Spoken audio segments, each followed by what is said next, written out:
How to get $100 Amazon promo code.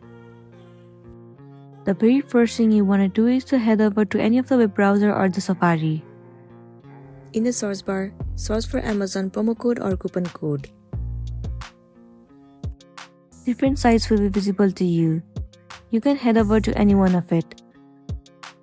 Once you head over to it, it will land you on this interface. In here, you'll be able to get different coupon codes. Scroll all the way down and you'll get to see more. Once you find the coupon code that will be suitable for you, click on it. Well, the code will be visible to you. All you want to do is copy the code. Once you have copied, go back and head over to your application Amazon. Enter your login credentials and then log into your account. Once you are logged in, move into the product that you want to purchase. And when you try to pay the amount, the option of promo code will be visible to you.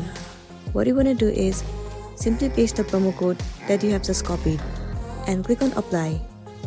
Once you have applied, you will receive certain amount of discount and other offers too, depending upon the promo code that you use.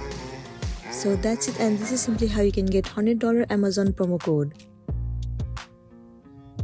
I really hope this video is going to be helpful for you. Thank you for watching it till the end.